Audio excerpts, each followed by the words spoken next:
അലക്സാണ്ട്രിയയിൽ കാരാഗ്രഹത്തിൽ അടക്കപ്പെട്ടു.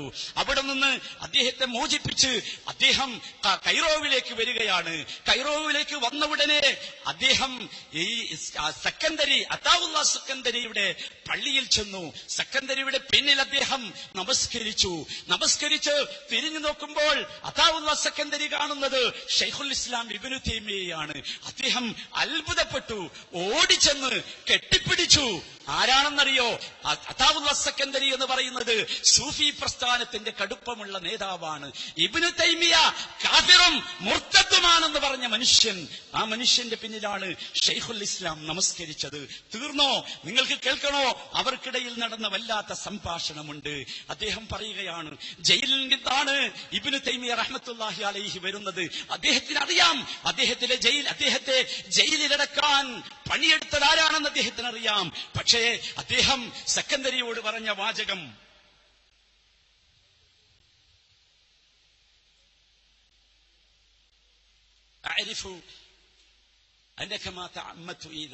ഞാൻ എന്റെ പ്രിയപ്പെട്ട സഹോദരന്മാരോട് പറയട്ടെ, നിങ്ങൾക്ക് കാന്തപുരത്തിന്റെ മർക്കസിൽ പോയി അയാളെ തുടരണമെങ്കിൽ വേറെ കഥ നോക്കിക്കോ. അയാളെ കെട്ടിപ്പിടിക്കണമെങ്കിൽ നിങ്ങൾക്ക് വേറെ കഥയുണ്ടാക്കിക്കോ. മഹാനായ ഞങ്ങളുടെ നേതാവ് ഷൈഖുൽ ഇസ്ലാം ഇബ്നു തൈമിയയുടെ പേരിൽ ഇതുപോലെയുള്ള കള്ളക്കഥകൾ പ്രചരിപ്പിക്കരുത്. പറഞ്ഞയാൾക്ക് ബാധ്യതയുണ്ട്, ധാർമ്മികമായ ബാധ്യതയുണ്ട്. ആയിരങ്ങളുടെ മുമ്പിൽ വെച്ചുകൊണ്ട് ഷൈഖുൽ ഇസ്ലാം ഇബ്നു തൈമിയയുടെ കാലത്ത് നടന്നിട്ടില്ലാത്ത ഒരു മുനാവറ, നടന്നിട്ടില്ലാത്ത ഒരു വാദപ്രതിവാദം നടന്നു എന്ന് നിങ്ങൾ വരുത്തി തീർത്തു. നിങ്ങൾ ഉദ്ധരിച്ച കിതാബുകൾ, നിങ്ങൾ പറഞ്ഞിട്ടുള്ള കാര്യങ്ങൾ എല്ലാം കുബൂരികളും ഷിയാക്കളും മാത്രം പ്രചരിപ്പിക്കുന്ന കെട്ടുകഥകളാണെന്ന് സലഫി ലോകം പണ്ടേ മറുപടി കൊടുത്തിട്ടുള്ള കാര്യമാണ്. എന്റെ ശബ്ദം ശ്രവിക്കുന്നതിൽ പണ്ഡിതന്മാരുണ്ടെങ്കിൽ നിങ്ങളത് ചെക്ക് ചെയ്യണം, പരിശോധിക്കണം. മുനാദറ ഷൈഖുൽ ഇസ്ലാം ഇബ്നു തൈമിയ മഅദ് അതാഇല്ലാഹി സിക്കന്ദരി എന്ന് പറയുന്ന സൈറ്റുകളിൽ നിങ്ങൾ പോയി പരിശോധിച്ചു നോക്കൂ. എന്താണ് വസ്തുത എന്ന് നിങ്ങൾക്ക് മനസ്സിലാകും. ഷൈഖുൽ ഇസ്ലാം ഇബ്നു തൈമിയ അലക്സാണ്ട്രിയയിലെ ജയിലിൽ നിന്ന് വരുന്ന കാലം എപ്പോഴാണ്? അതുപോലെ തന്നെ അതാഉല്ലാഹി സിക്കന്ദരി എന്ന് പറയുന്ന മനുഷ്യൻ കൈറോയിൽ മരണപ്പെടുന്ന കാലം എപ്പോഴാണ്? അയാൾ മരിച്ചതിന്റെ ശേഷം, അയാൾ മരിച്ച് കബറിൽ മണ്ണായതിന്റെ ശേഷം ഷൈഖുൽ ഇസ്ലാം വന്നിട്ടൊരു വാദപരിവാദം നടത്തിയെന്നോ തുടർന്ന് നിസ്കരിച്ചുവെന്നോ ആരാണ് നിങ്ങൾക്ക് ഈ കഥ പറഞ്ഞതെന്നത് നിങ്ങൾ സമൂഹത്തോട് പറയേണ്ടതുണ്ട്. പലരുമായും നിങ്ങൾക്ക് കൂട്ടിപ്പിടിക്കണം എന്നുണ്ടാവാം, പലരുമായും നിങ്ങൾക്ക് വേദി പങ്കിടണമെന്നുണ്ടാകാം, പലരും ഇപ്പോൾ വളരെ പഥ്യമായി തോന്നുന്നുണ്ടാകാം. പക്ഷേ മുജാഹിദ് പ്രസ്ഥാനം, ആദർശത്തെ സ്നേഹിക്കുന്ന മുജാഹിദുകൾ, അവർക്ക് വ്യക്തികളോട് വിദ്വേഷമില്ല. വ്യക്തിപരമായ കാര്യങ്ങളിൽ ആരുമായും അവർ കൂട്ടുകൂടും, ആരുമായും അവർ വേദി പങ്കിടും. പൊതുപ്രശ്നങ്ങളിൽ ഏത് പ്രസ്ഥാനക്കാരനുമായും നമ്മൾ വേദി പങ്കിട്ട പാരമ്പര്യമാണ് നമുക്കുള്ളത്. പക്ഷേ എന്റെ ആദർശത്തെ ഒരാളുടെ കാൽക്കൽ അടിയറ വെച്ചുകൊണ്ട്, അയാളെ പുകഴ്ത്തിക്കൊണ്ട്, അയാൾ വലിയ തഖ്വയുള്ളയാളാണെന്ന് പറഞ്ഞുകൊണ്ട്, അയാൾ അള്ളാഹുവിന്റെ റസൂലിനെ അടക്കം വിളിച്ചു പ്രാർത്ഥിക്കുന്നതിന് ന്യായീകരിക്കുന്നയാളുടെ വാദങ്ങൾ ഏറ്റുപറഞ്ഞ് അതിന്റെ മുമ്പിൽ മുട്ടുമടക്കി എന്ന രൂപത്തിലുള്ള ഒരു കെട്ടുകഥ ഷൈഖുൽ ഇസ്ലാം ഇബ്നു തൈമിയ വരെ ഇബ്നു അതാഉല്ലാഹി സിക്കന്ദരിയുടെ മുമ്പിൽ മറുപടിയില്ലാതായി തീർന്നിട്ടുണ്ട് എന്ന് സ്ഥാപിക്കാൻ വേണ്ടി ലോകകുബൂരികൾ കൊണ്ടുവരുന്ന ഒരു കെട്ടുകഥ തൗഹീദി പ്രസ്ഥാനത്തിന്റെ ശക്തമായ നിലക്കുള്ള ആദർശ സ്പിരിറ്റുള്ള ഒരു സമൂഹത്തെ കേൾപ്പിക്കുന്ന നിലക്ക് ആ സമൂഹത്തിന്റെ മുമ്പാകെ നിങ്ങൾ കൊണ്ടുവന്നത് എന്തിന്റെ അടിസ്ഥാനത്തിലായിരുന്നു എന്ന് പറയാനുള്ള ധാർമ്മികമായ ബാധ്യത നിങ്ങൾക്കുണ്ട്. ഒരുപാട് കാര്യങ്ങൾ അതിനെ സംബന്ധിച്ച് സംസാരിക്കാനുണ്ട്. ഞാൻ ഇപ്പോൾ അങ്ങോട്ട് പ്രവേശിക്കുന്നില്ല. പഠനങ്ങൾ നടക്കട്ടെ, ആ മുനാദറയുടെ യാഥാർത്ഥ്യം പുറത്തു വരട്ടെ. അത് കൃത്യമായി തന്നെ സമൂഹം പഠിക്കേണ്ടതുണ്ട്. അപ്പൊ സഹോദരന്മാരെ, പിന്നെ എന്താ പറഞ്ഞത്? ഞാൻ പഠിച്ചത് അദ്ദേഹം പറയുന്നുണ്ട്, ഞാൻ പഠിച്ചത് ഏതെങ്കിലും ഒരു സിഡിയിൽ നിന്നല്ല, ആരുടെയെങ്കിലും പ്രസംഗം കേട്ടുകൊണ്ടല്ല, മറിച്ച് മഹാനായ മുഹമ്മദ് സാലിഹുൽ ഉസൈമീൻ എന്ന അറബി പണ്ഡിതന്റെ മുമ്പിൽ ആ മജ്ലിസിൽ ചമ്രം പടിഞ്ഞിരുന്ന് ഓതിപ്പഠിച്ചതാണ് ഞാൻ അഖീദ എന്നാണ് പറഞ്ഞത്. എന്റെ പ്രിയപ്പെട്ട സഹോദരങ്ങളെ, നിങ്ങൾ മനസ്സിലാക്കണം, ഈ ഹദീസ് ഞാൻ പഠിക്കുന്നത് കേരളത്തിലുള്ള ഏതെങ്കിലും ഒരു മതപ്രാസംഗികന്റെ വായയിൽ നിന്നല്ല, ഏതെങ്കിലും പുസ്തകം വായിച്ചല്ല.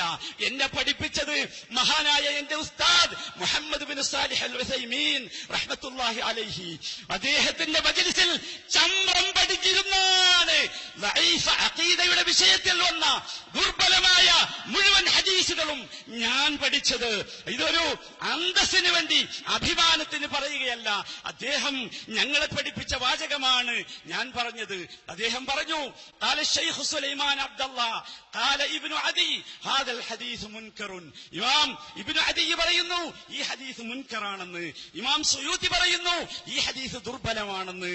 അദ്ദേഹം പറഞ്ഞു, എനിക്ക് പറയാനുള്ളത് എന്റെ കുട്ടികളെ, ബൽ ഹുവ ബാത്തിലുൻ മൗദൂഉൻ. ശരി, എനിക്ക് അറബി ഭാഷ അറിയില്ല എന്നല്ലേ? വേണ്ട, അറബി ഭാഷ അറിയുന്നവർ അർത്ഥം പറയൂ. ഈ ഹദീസിന്റെ അർത്ഥം എന്താണ് നിങ്ങൾ അറിയണം സഹോദരന്മാരെ. ചമ്രം പടിഞ്ഞ് കാലിൽ തഴമ്പു തപ്പിയാൽ പോരാ. ഉസൈമിനിന്റെ അഖീദ നിങ്ങൾക്ക് സ്വീകാര്യമാണോ മൗലവി? നിങ്ങളത് പറയേണ്ടതുണ്ട്. സാലിഹ് മുഹമ്മദ് സാലിഹുൽ ഉസൈമിനിന്റെ പേരിൽ മേനി പറയുന്ന പരിപാടി നിങ്ങൾ നിർത്തിവെക്കണം. അതല്ലെങ്കിൽ ആ ഉസൈമിൻ അദ്ദേഹത്തിന്റെ ഗ്രന്ഥങ്ങളിൽ പരാമർശിച്ചിട്ടുള്ള ആയിരക്കണക്കിന് അഭിപ്രായങ്ങൾ നിങ്ങളുടെ വാദപ്രകാരം ജിന്നൂരികളുടേതാണ്. നിങ്ങളുടെ വിളി അനുസരിച്ച് ജിന്നൂരികളുടേതാണ്. നിങ്ങളുടെ വിധി അനുസരിച്ചുകൊണ്ട് മുനാഫിക്കിന്റേതാണ്, തെസ്കിയത്തില്ലാത്തവന്മാരുടേതാണ്. എങ്കിൽ നിങ്ങൾക്ക് പറയാനൊക്കുമോ? മുഹമ്മദ് സാലിഹുൽ ഉസൈമിന്റെ പേരിൽ ഊറ്റം കൊള്ളുമ്പോൾ നമ്മൾ മനസ്സിലാക്കേണ്ടതുണ്ട്. അതെ, ഞാനിപ്പോൾ അങ്ങോട്ടൊന്നും കിടക്കുന്നില്ല. ഇൻഷാ അല്ലാഹ് പഠനങ്ങൾ നടക്കട്ടെ. ഇറങ്ങൂ നിങ്ങൾ ചർച്ചയിലേക്ക്, ഇറങ്ങൂ നിങ്ങൾ ഇത്യാദിയുള്ള ഗവേഷണങ്ങളിലേക്ക്. ഇൻഷാ അല്ലാഹ് പഠനങ്ങൾ ഇനിയും പുരോഗതിപ്പെടുമല്ലോ. നാം മനസ്സിലാക്കുക, നേരം പുലരുവോളം ഈ രൂപത്തിൽ അതുമായുള്ള ചർച്ചകളും മെസ്സേജുകളും കൊണ്ട് എന്നെ ജനങ്ങൾ ബുദ്ധിമുട്ടിച്ചു. എല്ലാ നിലക്കും ഞാൻ അവിടെ നടത്തിയ ആ ഒരു ശബ്ദത്തെ എന്റെ ബഹുമാന്യനായ നേതാവ് TP പറഞ്ഞതിൽ എനിക്ക് വലിയ വേദനയുണ്ട്. മുൻ വൈരാഗ്യമുള്ളവർ പറയുന്നത് ഞാൻ പ്രതീക്ഷിച്ചതാണ്. പക്ഷേ എന്റെ TP അത് പറയരുതായിരുന്നു. എല്ലാ മതവിഭാഗങ്ങളിലെ ആളുകളും അദ്ദേഹം പറഞ്ഞത് അങ്ങനെയാണ്. സർവ്വമത വിഭാഗത്തിന്റെ ആളുകളും ഈ വേദിയിൽ വന്ന് പ്രസംഗിച്ചു. പല മതക്കാരും ഇവിടെ വന്ന് സംസാരിച്ചു. അവരൊക്കെ മാന്യമായിട്ടേ ഇവിടെ സംസാരിച്ചിട്ടുള്ളൂ. പക്ഷേ ആ മാന്യമായ ഈ സമ്മേളനത്തിന്റെ മുമ്പിൽ ഇന്നലെ ഒരു അപശബ്ദം കേട്ടു എന്നാണ് നിങ്ങൾ പറഞ്ഞത്. ഇതിന്റെ ഒന്നാമത്തെ സംഗമം മുതൽക്ക് ഇവിടെ നടന്ന മുഴുവൻ സംഗമങ്ങളിലും പങ്കെടുത്തവർ പോലും ഇതിൽ ലയിച്ചു പോവുകയാണുണ്ടായത്. ഇവിടെ വിവിധ മതങ്ങൾ ഉൾക്കൊള്ളുന്ന ആളുകൾ സംസാരിച്ചു. ക്രൈസ്തവ സമൂഹത്തിൽ നിന്ന്, ഹൈന്ദവ സമൂഹത്തിൽ നിന്ന്, മുസ്ലിംകളിൽ തന്നെ വിവിധ വിഭാഗങ്ങളിൽ നിന്ന് എല്ലാം ഇവിടെ സംസാരിച്ചു. എന്തെങ്കിലും അപശബ്ദങ്ങളുണ്ടായോ? ഈ സ്റ്റേജിന്റെ മഹത്വം, ഈ കൂട്ടായ്മയുടെ മഹത്വം, ഇവിടെ സംസാരിക്കുന്ന വിഷയത്തിന്റെ മഹത്വം, ഈ ഒരു ജമാഅത്തിന്റെ മഹത്വം, അത് ഇവിടെ വന്ന ആളുകൾ അത് ഉൾക്കൊള്ളുകയും അതനുസരിച്ച് അവർ വളരെ വിനയാന്വിതരായി സംസാരിക്കുകയും ചെയ്തു. പക്ഷെ ഇന്നലെ ഒരു അപശബ്ദം കേട്ടു. എന്തായിരുന്നു അത്? ഈ മഹാവിശ്വാസികളുടെ കൂട്ടായ്മയിൽ ഒരു കരടായിരുന്നു അത്. നിങ്ങൾക്കതൊരു അപശബ്ദമായി പോയോ പ്രിയപ്പെട്ട TP? ഒരു കരട് ഇന്നലെ വന്നു എന്നാണ് നിങ്ങൾ പറഞ്ഞത്. അതേ ഊതിക്കളയാവുന്ന പാറ്റിയെടുത്ത് നീക്കേണ്ടുന്ന ഒരു കരട്, ഒരു കണ്ണിലെ കരട്, അതെ ഒരു കരട് ഇന്നലെ ഉണ്ടായി എന്ന് അത് പറയാൻ മാത്രം എന്താ അപശബ്ദമാണ് പ്രിയപ്പെട്ട TP ഞാൻ അവിടെ ഉണ്ടാക്കിയത്. ഞാൻ എന്തായിരുന്നു പൊന്നു നേതാക്കളെ നിങ്ങളോട് പറയേണ്ടിയിരുന്നത്? പിരിച്ചുവിടൂ, എല്ലാവരെയും അടിച്ചൊതുക്കൂ, സർവ്വ എണ്ണത്തെയും പിടിച്ചു പുറത്താക്കൂ, എന്നിട്ട് തല്ലട്ടെ, തമ്മിൽ തല്ലിൽ നടുറോട്ടിൽ വെച്ച് തല്ലട്ടെ, പള്ളികൾക്കുള്ളിൽ വെച്ച് അടി നടക്കട്ടെ, വീടുകളിൽ കുടുംബങ്ങളിൽ രക്തച്ചൊരിച്ചിലുണ്ടാകട്ടെ, പിളരൂ, പുറത്തു പോകൂ, മാറിപ്പോകൂ എന്നായിരുന്നോ പ്രിയപ്പെട്ട TP ഞാൻ ജനങ്ങളോട് പറയേണ്ടിയിരുന്നത്? അതായിരുന്നോ അവിടെ കൂടിയവരുടെ വികാരം? അതായിരുന്നു എന്നാണ് എനിക്ക് പിന്നീട് മനസ്സിലായത്. എനിക്കറിയില്ലായിരുന്നു. സത്യം പറയട്ടെ, എന്റെ ശബ്ദം ശ്രവിക്കുന്നവരെ, അള്ളാഹുവിന് സാക്ഷി നിർത്തി ഞാൻ പറയട്ടെ, ആ പ്രസംഗങ്ങൾ നടത്തുമ്പോഴല്ലാതെ എനിക്കൊരിക്കലും മനസ്സിലായിട്ടില്ല ഈ സമ്മേളനത്തോടുകൂടി നമ്മൾ ഒന്നാകും എന്ന ഒരു വലിയ പ്രതീക്ഷയിലായിരുന്നു ഞാൻ ഉണ്ടായിരുന്നത്. ഈ സമ്മേളനത്തോടെ നമ്മൾ ഒന്നാകും, അതിനുശേഷമുള്ള ചർച്ചകൾ ആ നിലക്ക് നീങ്ങും എന്ന പ്രതീക്ഷയോടുകൂടെയാണ് ഞാൻ സംസാരിച്ചത്. പക്ഷേ എന്റെ ശബ്ദം അപശബ്ദമായത് എങ്ങനെയാണ്? എന്റെ ശബ്ദം കരടായി പോയത് എങ്ങനെയാണ്? പ്രിയമുള്ളവരെ, ആ സമ്മേളനത്തോടുകൂടി മുജാഹിദ് കേരളത്തെ വെട്ടിമുറിക്കാൻ നമ്മുടെ നേതൃത്വം തീരുമാനിച്ചിരുന്നു എന്നാണ് എനിക്ക് പിന്നീടുള്ള പ്രതികരണങ്ങൾ മനസ്സിലായത്. ഞാൻ കൂടി പിടിച്ചുകൊടുത്ത് മുജാഹിദ് പ്രസ്ഥാനം ആറ്റുതോറ്റ് വളർത്തിയുണ്ടാക്കിയ ഈ സംഘടനയെ അറുക്കാനുള്ള ഒരു തീരുമാനത്തിന് ഞാൻ കൂടി നിന്നുകൊടുക്കേണ്ട ഒരവസരത്തിൽ കത്തി നീട്ടി ഞാൻ കൂടി പിടിച്ച് സഹകരിക്കേണ്ട ഒരു നേരത്ത് അരുതേ, ഇതിനെ കൊല്ലരുതേ, ഇതിനെ തളർത്തരുതേ, ഇതിനെ പിളർത്തരുതേ, ഇതിനെ വെട്ടിമുറിക്കരുതേ എന്നത് അത്തരത്തിൽ തീരുമാനം മുമ്പേ എടുത്തിട്ടുള്ള ആളുകളുടെ മുമ്പിൽ അതൊരു അപശബ്ദം തന്നെ ആയിരിക്കുമല്ലോ. അതേ സംഭവിച്ചിട്ടുള്ളൂ. അതാണ് ഇവിടെ സംഭവിച്ചത്. അങ്ങനെ ഒരു തീരുമാനം അവർക്കുണ്ടായിരുന്നു എന്നത് എനിക്കിപ്പോഴാണ് ഞാനത് മനസ്സിലാകുന്നത്. സത്യം എനിക്കറിയില്ലായിരുന്നു. ഈ സമ്മേളനത്തോട് അങ്ങനെ ഒരു തീരുമാനം വരും, ഇത് രണ്ടാകുമെന്നൊരു തീരുമാനം ഞാൻ വിചാരിച്ചിട്ടില്ല, ഒരിക്കലും വിചാരിച്ചിട്ടില്ല. സഹോദരങ്ങളെ, ആ ഒരു പ്രത്യേകമായ ധാർമ്മികമായ വേദനയിൽ നിന്നുകൊണ്ട് മാത്രമേ ഞാൻ സംസാരിച്ചിട്ടുള്ളൂ. ഇപ്പോഴും എനിക്കതേ പറയാനുള്ളൂ. എനിക്കതിലപ്പുറം ഒന്നും പറയാനില്ല. എനിക്ക് മാന്യതയില്ല എന്ന് പറഞ്ഞു, എനിക്കതിൽ പ്രയാസമൊന്നുമില്ല. വ്യക്തിപരമായി നിങ്ങൾ എന്താക്ഷേപിച്ചാലും എനിക്ക് പ്രയാസമില്ല. എന്റെ സങ്കടങ്ങൾ സൃഷ്ടികളോടല്ലല്ലോ, ജിന്നിനോടല്ലല്ലോ, മലക്കിനോടല്ലല്ലോ, മഹാത്മാക്കളോടല്ലല്ലോ, എന്റെ നാഥനോട് ഞാൻ കേസ് കൊടുത്തിട്ടുണ്ട്. അവന്റെ കോടതിയിൽ വെച്ചതിന് തീർപ്പുണ്ടാകും. പരലോക കോടതിയിൽ എനിക്ക് തഖ്വയില്ലെന്ന് പറഞ്ഞവരോ, എനിക്ക് മാന്യതയില്ലെന്ന് പറഞ്ഞവരോ, എന്റേത് അപശബ്ദമാണെന്ന് പറഞ്ഞവരോ അല്ലല്ലോ ഖാദിമാരായി വരിക. പരലോക കോടതിയിലെ ജഡ്ജിമാർ അവിടെ ആരുമല്ലല്ലോ, അവിടെ മാലിക് യൗമിദ്ദീൻ, സർവലോക പരിപാലകനായ റബ്ബാണല്ലോ അന്നത്തെ ഉടമ. ആ നാഥനിൽ ഞാൻ പ്രതീക്ഷയർപ്പിക്കുന്നുണ്ട്. എന്റെ മനോവേദന അവനാണ് അറിയുന്നവൻ, എന്റെ നിയ്യത്ത് അവനാണ് അറിയുന്നവൻ. എന്റെ ശബ്ദം ശ്രവിക്കുന്ന പ്രിയപ്പെട്ട മുജാഹിദുകളെ, മുജാഹിദ് ഉമ്മമാരെ, പെങ്ങന്മാരെ, ഇനിയും ഞാൻ പറയുകയാണ്, ഇനിയും ഈ ഉള്ളവൻ ശ്രമിക്കും. എന്തിനു വേണ്ടി? ആര് നിങ്ങൾക്കെതിരെ എന്ത് തന്നെ പ്രകോപനം ഉണ്ടാക്കിയാലും നിങ്ങൾ പ്രകോപിതരാവരുത്. നാം പ്രകോപിതരാവണം എന്ന് ആരൊക്കെയോ നോറ്റ് നടക്കുന്നു എന്ന് തോന്നിപ്പോകുന്നു. പ്രകോപിതരാവരുത്. നമ്മൾ മുജാഹിദുകളാണ്. നമ്മുടെ കയ്യിൽ ആദർശമുണ്ട്. ആദർശ രംഗത്ത് നിങ്ങൾക്കൊന്നായി മുന്നേറാൻ ഇനിയും കഴിയില്ലേ? കഴിയണം. ആരെയും ചീത്ത പറയരുത്. ആരോടും വ്യക്തിവിദ്വേഷം നമുക്കില്ല. ഈ വിഷയത്തിൽ ഇനിയും ചർച്ചകൾ നടക്കട്ടെ. എന്താണ് വിഷയമെന്ന് ആളുകൾ പഠിക്കട്ടെ. നാം വളരെ ഗൗരവത്തോടുകൂടെ മുന്നേറേണ്ടതുണ്ട്. ഒരിക്കലും നമ്മുടെ മനസ്സിലൊരു വേദന തോന്നരുത്. ഏതർത്ഥത്തിൽ? ഇങ്ങനെയായി പോയല്ലോ, ഇനി എന്ത് ചെയ്യാം, ഇനി എന്ത് ചെയ്യാൻ സാധിക്കും, എല്ലാം കയ്യിലാക്കിയിട്ട് ഞങ്ങളെ പെരുവഴിയിലേക്ക് ഇറക്കി വിട്ടല്ലോ എന്ന് ഒരൊറ്റ ഉമ്മപെങ്ങന്മാർക്കും മുജാഹിദുകൾക്കും തോന്നിപ്പോകരുത്. മുജാഹിദുകളെ, ഞാനൊരു കക്ഷിയിൽ നിന്നുകൊണ്ടല്ല പറയുന്നത്, എന്റെ സർവ്വ മുജാഹിദുകളോടും പറയുകയാണ്, എന്റെ നേതാക്കളോട് പറയുകയാണ്, ഇനിയും നമ്മൾ വെട്ടിമുറിക്കരുത്, ഇതിനെ വെട്ടിപ്പിളർത്തരുത്. നമുക്കൊന്നാകണം. നാം ഒന്നാണ് പ്രിയമുള്ളവരെ. എത്ര കാലം നമ്മൾ നമ്മുടെ പൊതുശത്രുവിനെതിരെ പ്രമാണങ്ങൾ ഉദ്ധരിച്ചുകൊണ്ട് ആഞ്ഞടിച്ചുവോ, ആ അധ്യാപനങ്ങൾക്ക് വിരുദ്ധമായത് നമ്മുടെ കയ്യിൽ ഉണ്ടെങ്കിൽ അത് പ്രമാണങ്ങൾ കൊണ്ട് ഇനിയും ചർച്ചകളിലൂടെ തെളിയിക്കപ്പെട്ട് തെറ്റുകൾ വന്നവർ തിരുത്തട്ടെ, പശ്ചാത്തപിക്കട്ടെ. അതല്ലാതെ ചർച്ചയുടെ കവാടങ്ങൾ നിങ്ങൾ ദയവായി ഇനിയും കൊട്ടിയടക്കരുത് നേതാക്കളെ. ഇപ്പോഴും എനിക്കതാണ് വിനയത്തോട് പറയാനുള്ളത്. ഈ ശബ്ദത്തിന് ഒരു വിലയും കൽപ്പിക്കില്ല എന്ന് എനിക്കറിയാം.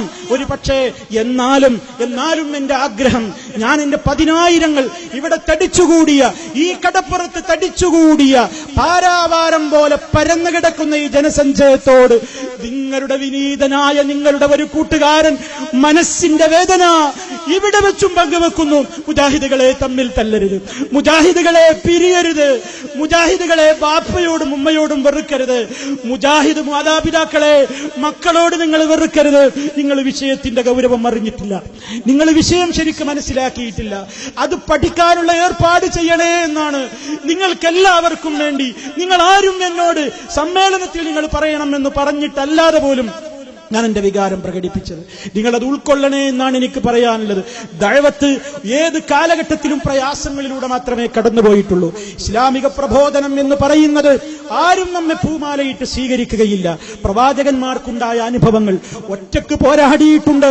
നിങ്ങൾ മനസ്സിലാക്കണം. ഖലീലുല്ലാഹി ഇബ്രാഹിം അലൈഹിസ്സലാം ബാപ്പ വീട്ടിൽ നിന്ന് പുറത്താക്കുമ്പോ പോടാ പുറത്ത് എന്ന് പറഞ്ഞുകൊണ്ട് പടിയടച്ചു പിണ്ടം വെക്കുമ്പോ പിരിച്ചുവിട്ട് നടുറോട്ടിലേക്ക് ഇബ്രാഹിം എന്ന ധീര മുജാഹിദിനെ, ആ ചെറുപ്പക്കാരനെ, ആ യുവാവിനെ തെരുവിലേക്ക് ഇറക്കുമ്പോൾ ഇബ്രാഹിം നബി അലൈഹി സ്വലാത്തു വസ്സലാം ചിന്തിച്ചിട്ടില്ല, ഇനി ഞാൻ എന്ത് ചെയ്യും?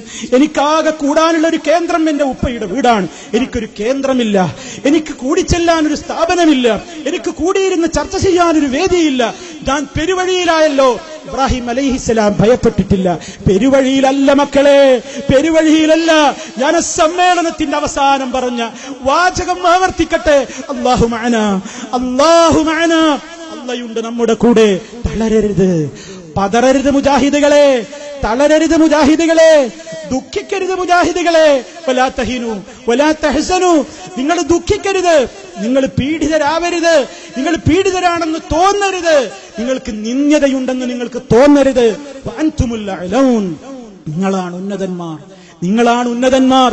ഇൻ കുന്തും മുഅ്മിനീൻ, നിങ്ങളുടെ കൈകളിൽ 1000 സൗകര്യങ്ങൾ ഉണ്ടെങ്കിൽ എന്നല്ല, നിങ്ങൾക്ക് ഒരുപാട് അനുയായികൾ ഉണ്ടെങ്കിൽ നിങ്ങളാണ് ഉന്നതന്മാരെന്നല്ല, നിങ്ങൾക്ക് ഒരുപാട് സമ്പത്തുണ്ടെങ്കിൽ നിങ്ങളാണ് ഉന്നതന്മാരെന്നല്ല, നിങ്ങൾക്ക് ഒരുപാട് സ്ഥാനമാനങ്ങൾ ഉണ്ടെങ്കിൽ നിങ്ങളാണ് ഉന്നതന്മാരെന്നല്ല, നിങ്ങൾക്ക് ഒരുപാട് വിദേശ രാജ്യങ്ങളുമായി ബന്ധമുണ്ട് എന്നെങ്കിൽ നിങ്ങൾ ഉന്നതന്മാരാണ് എന്നല്ല. ഇൻ കുന്തും മുഅ്മിനീൻ, ഇൻ കുന്തും മുഅ്മിനീൻ, നിങ്ങൾക്ക് ഈമാനുണ്ടോ? നിങ്ങൾക്ക് ഈമാനുണ്ടോ? ഈ പാരാവാരത്തിന്റെ സമീപത്ത് തടിച്ചുകൂടിയ 10,000-ങ്ങളെ, എന്റെ പ്രിയപ്പെട്ട സഹോദരങ്ങളെ, എന്റെ ചിന്തയല്ലേ നിങ്ങൾക്കുമുള്ളത്?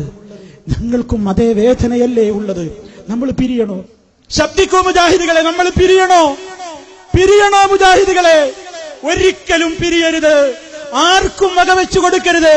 ഈ ആദർശമാകുന്ന കൈത്തിരിയെ ആരെതിർത്താലും, അതേത് വലിയവൻ എതിർത്താലും, ഞങ്ങൾ ഇത് ഉയർത്തപ്പിടിച്ചുകൊണ്ട് അവസാന ശ്വാസം വരെയും ഇതിനെ ഞങ്ങൾ നിലനിർത്തുമെന്ന് പ്രഖ്യാപിക്കാൻ നിങ്ങൾ തയ്യാറില്ലേ മുജാഹിദുകളെ? നിങ്ങൾ തയ്യാറില്ലേ? നിങ്ങൾ തയ്യാറില്ലേ മുജാഹിദുകളെ? തയ്യാറാകണമെന്നാണ് എനിക്ക് വിനീതനായ നിങ്ങളുടെ ഒരു കൂട്ടുകാരൻ എന്ന് എനിക്ക് എന്റെ ഉമ്മമകന്മാരോട് പറയാനുള്ളത്. ഈ ആദർശ പ്രസ്ഥാനത്തിന് ഒന്നും സംഭവിക്കില്ല, ആദർശ പ്രസ്ഥാനത്തിന് ഒന്നും സംഭവിക്കില്ല. ഈ ആദർശം അതിന്റെ ശക്തമായ നിലക്ക് സമൂഹത്തിന്റെ മുമ്പിലേക്ക് ഇനിയും മുന്നോട്ട് പോകും. ശിർക്കുണ്ട് എന്ന് ഉണ്ടെങ്കിൽ ആ നിലക്കുള്ള ചർച്ചകൾക്ക് ഇനി വാതിലടക്കരുതെന്നാണ് ഇനിയും പറയാനുള്ളത്. പഠനങ്ങൾ നടക്കട്ടെ. നമ്മൾ എന്തിന് ഗൾഫിലെ പണ്ഡിതന്മാരെ ഭയപ്പെടണം? അവര് പറഞ്ഞത് മുഴുവൻ എണ്ണാക്കുതരാതെ വിഴുങ്ങണമെന്ന് ഞാൻ പറഞ്ഞു. ഗൾഫ് പണ്ഡിതന്മാരുടെ മുമ്പിൽ പോയിട്ട് ചർച്ച ചെയ്യുന്നതിന് ആരോടാണ് അച്ചാരം വാങ്ങിയെന്നാണ് നിങ്ങൾ പറയുന്നത്? ഞാൻ ആരോടും അച്ചാരം വാങ്ങിയിട്ടില്ല. ഗൾഫിലുള്ള പല പണ്ഡിതന്മാരുമായും ഫോണിലും നേരിട്ടുമൊക്കെ സംസാരിക്കുമ്പോൾ, അതെ, നമുക്കെല്ലാം പരിചയമുള്ള സൗദി അറേബ്യയിൽ ഇസ്ലാഹി സെന്ററുകളുടെ കോർഡിനേറ്റർ ആയിക്കൊണ്ട് ബഹുമാന്യനായ AP കൊല്ലങ്ങൾക്ക് മുമ്പ് നിശ്ചയിച്ചിട്ടുള്ള ബഹുമാന്യനായ വ്യക്തിത്വമല്ലേ ഈദാൻ എന്ന് പറയുന്ന ആ സൗദി അറേബ്യയിലുള്ള പ്രമുഖനായ വ്യക്തി, അദ്ദേഹം ആവശ്യപ്പെട്ടില്ലേ നമ്മോട്? പലരും ആവശ്യപ്പെട്ടില്ലേ? അവരാവശ്യപ്പെട്ടതല്ലേ? നമുക്കെന്താ പോയിക്കൂടെ? അവര് പറയുന്നത് നമ്മുടെ പ്രശ്നങ്ങൾ ഇങ്ങനെയുടെ ചർച്ചയ്ക്ക് വേണ്ടി ഞങ്ങൾ വരാൻ സന്നദ്ധരാണെന്ന്. അവിടുത്തെ മിനിസ്ട്രിയിലേക്ക് കത്തയച്ചാൽ ആ മിനിസ്ട്രി നമ്മെ സ്വീകരിക്കും, അവരുടെ ചെലവിൽ എന്ന് വരെ പറഞ്ഞിട്ട് നിങ്ങൾ വരണം, നിങ്ങൾ ഈ വിഷയത്തിൽ ചേരിതിരിഞ്ഞ് പോരിനിറങ്ങരുത്, വാദപ്രതിവാദം നടക്കരുത് എന്നൊക്കെ പറഞ്ഞു. എന്നും ഐക്യത്തിന് വേണ്ടി മാത്രമേ ഈ ഉള്ളവൻ ശബ്ദിച്ചിട്ടുള്ളൂ. എറണാകുളത്ത് വെച്ച് ചേരിതിരിഞ്ഞ് 2 കൂട്ടരും ശിർക്കിന്റെ പേരിൽ വാദപ്രതിവാദം നടക്കാൻ